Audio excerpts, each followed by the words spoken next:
Hello students, this is Anju ma'am from Maharaja Agarsen School Hisar. Yesterday we started our chapter that is a business risk and we discussed the two topics that is the natural causes and human causes. Today we discuss the next topic. Yes, next topic is our economic causes. देखो कल वाला आपने जब topic किया होगा बड़ा interesting topic था, अगर आप पढ़ोगे तो बहुत अच्छा लगेगा आपको। एक अब तीसरा कॉजेज हम करने वाले हैं, इकोनॉमिक कॉजेज, जो हमारा होता है आर्थिक कारण।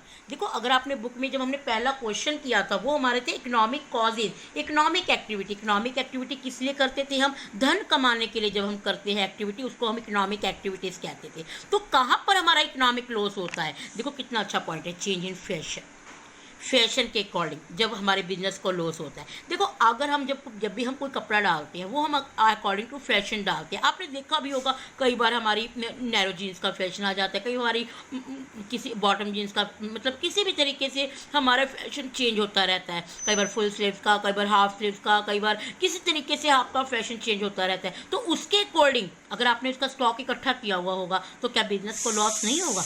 तो ये होता है कि अगर आप फैशन के अकॉर्डिंग मतलब आपने चीज़ों को कलेक्ट किया हुआ है बट आपका स्टॉक अभी काफ़ी पड़ा है और मतलब फैशन चेंज हो गया तो आपकी सारा बिजनेस को क्या हो जाएगा? लॉस। चेंज इन प्राइसेस, जो कि अभी चल भी रहा है, प्राइसेस चेंज। देखो कई बार क्या होता है कि हमने बड़ी महंगे दामों से चीज़ मंगवाई हुई है लेकिन बाद में बड़ी सस्ती हो जाती है।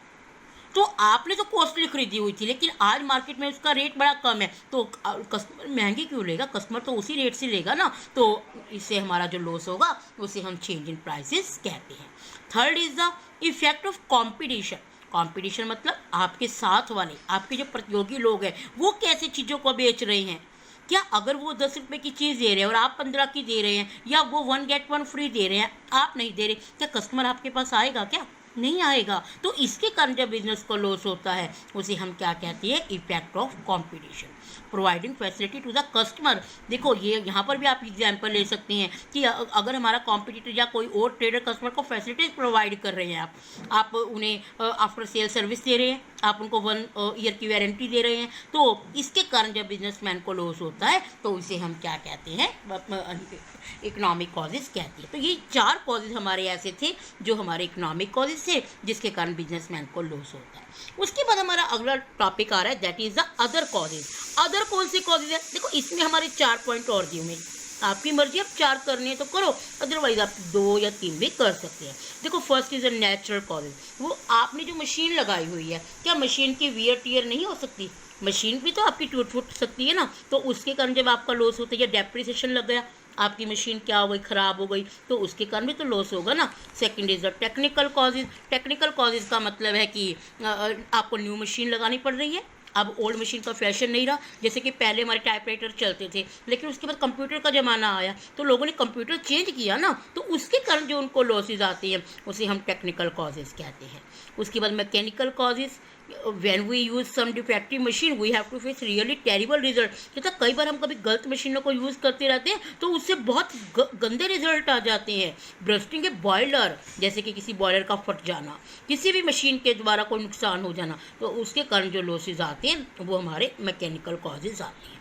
And last is the managerial causes.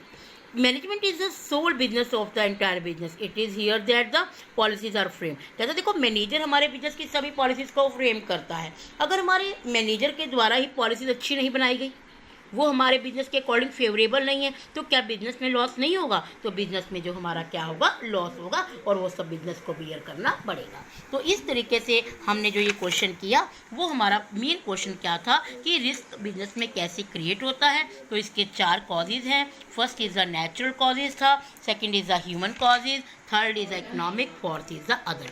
देखो वैसे अगर आप देखो तो कितने पॉइंट हो गए आपके? 2 पॉइंट आपके नेचुरल में है, 4 पॉइंट आपके इधर हो गई 6 और 4 10 और 4 14। लेकिन हमारा जो लॉन्ग क्वेश्चन है वो हमारा ओनली 6 मार्क्स का आता है। तो अगर आपके पास कोई पर्टिकुलर एक क्वेश्चन पूछे वो कि इकोनॉमिक कॉजेज बताओ या आपके ये ह्यूमन कॉजेज बताओ तो आपको ये पूरा लिखना पड़ेगा। अदरवाइज आप अगर सभी के भी 2 पॉइंट्स लिखेंगे तो भी एनफ हो जाता है ये क्वेश्चन, आपको ज़्यादा करने की ज़रूरत नहीं पड़ेगी। तो इस तरीके से हमारा ये वाला चैप्टर जो है वो हमारा फिनिश हो जाएगा और आपको हम अब आगे नया चैप्टर स्टार्ट कराएंगे। लेकिन आप बेटा अपनी कॉपीज़ पर ये सब राइट करना, क्योंकि राइट करने से आपको आपको लिखने का ढंग आएगा कि इनको कैसे लिखना है। इनको आप सबको समझिए जो मैं बोल रही हूँ, और आप इनको बुक से 3-4 बार रीडिंग लीजिए, फिर आप इसे अपनी लैंग्वेज में लिख के देखिए। अगर आप इसे अपनी लैंग्वेज में लिखना सीख गए तब आपको कोई क्वेश्चन करने में मुश्किल नहीं होगी, आप इजीली सब काम कर सकते हैं।